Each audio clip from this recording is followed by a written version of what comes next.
That's Ned on the cover. I love the stubble he's got going on. And Denise's pants? Fabulous. Argo Font Book Review. Argo Font Book Review. Nancy and George are in Chicago, where Ned's basketball team is playing a tournament. Their star player is Tim Raphael, who has a terrible temper. He starts a fight and is ejected from the game when he throws the ball at the referee's head. Naughty, naughty. There's a cheerleader with the same hair color as Nancy. She loves the crowd's attention. When the game ends, Ned hugs her and she kisses him on the lips. No! How could Ned get a new girlfriend? Ned is genuinely happy to see Nancy, so Nancy decides that maybe she misunderstood the situation. Maybe it was a friendly hug and a friendly kiss. Really, Nancy? Another woman is making out with your boyfriend and you think she's just being friendly? I thought you were a good detective. The cheerleader is Denise Mason. She's clearly trying her hardest to steal Ned for herself. The group goes to a restaurant called Puccini's to celebrate. Denise cuddles up to Ned, and a chef named Mario delivers the food. The mystery starts when Nancy goes to make a phone call. She is kidnapped by unknown villains.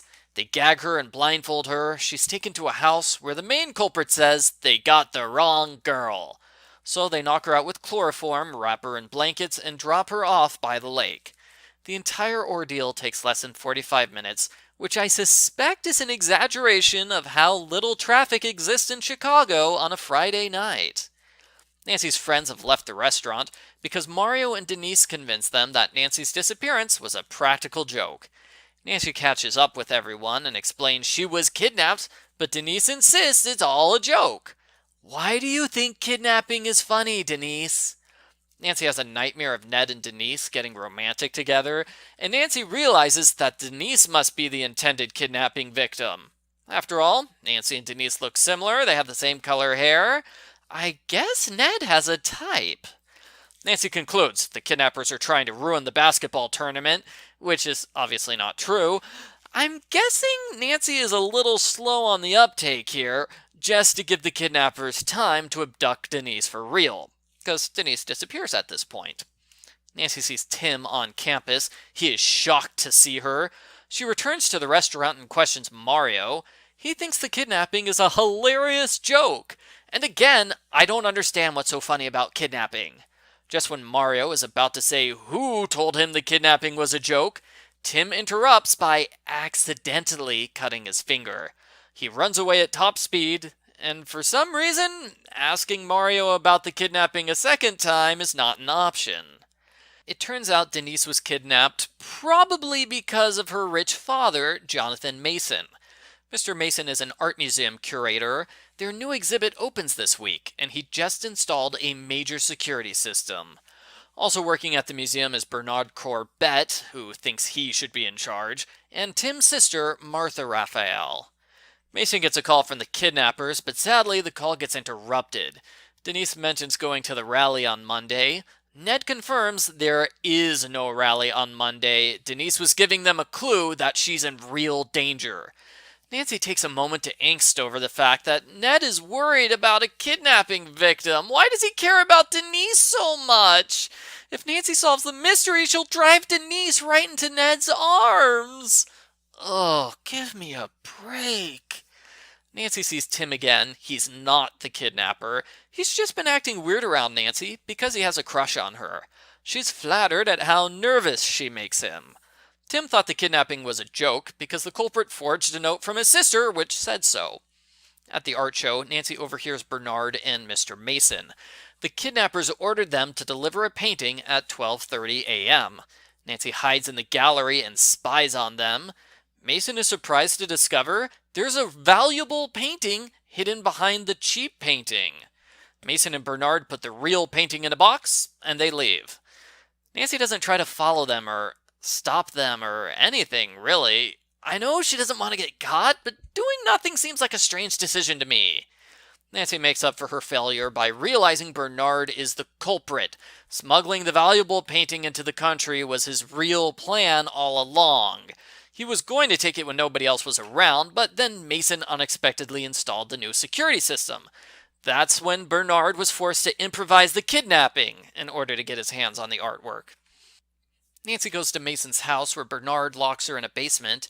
She escapes and chases after him in her car, but her car breaks down because Bernard sabotaged it. Nancy calls George and puts her in charge of fixing the car. "You stay here and take care of my car, George. I'll go ahead and solve the mystery." Nancy is an awful friend. Bernard is keeping Denise near a lighthouse. Nancy and Ned go there. Ned distracts the culprits by posing as a lost tourist, then he gets the police. Honestly, they should have gone to the police earlier. Nancy sneaks around the side of the building and helps Denise escape out the window. Denise takes a blanket and a steel case with her. The next segment is kind of stupid. Instead of running away as quickly as possible or trying to get help, Nancy and Denise go inside a gazebo so they can huddle under the blanket and have girl talk. Denise admits she wants to date Ned. He's so cute.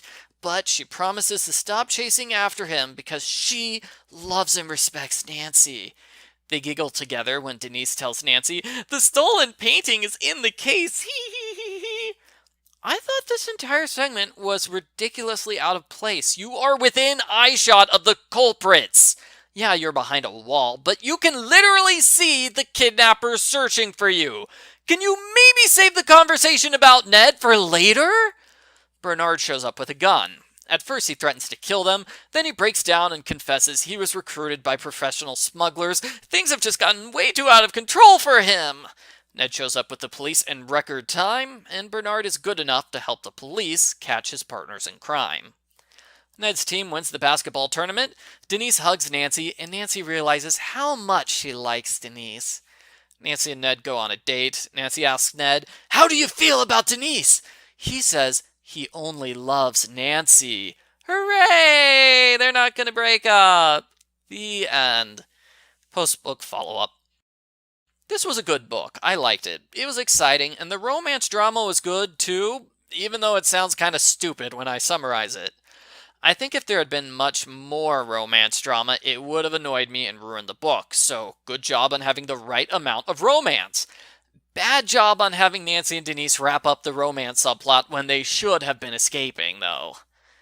This book feels like two mysteries in one, because we have the kidnapping mystery in the first third and the art gallery mystery in the second third. Both mysteries are related, but they felt different because we had a major change of scene and 3 new suspects. I like that too. You could complain the author should have blended the 2 mysteries more, but I thought it was fine. We had a museum robbery last book and an art gallery mystery recently, so I'm 100% okay with the book reducing the art gallery mystery to just a third. Really, my only major complaint is when Nancy has plot-related stupidity. It takes Nancy far too long to realize her doppelganger was the real kidnapping victim, especially since that happened to her in Book 7. Continuity! It was dumb of Nancy to send George and Ned away on pointless side quests because that left her alone to confront the culprit.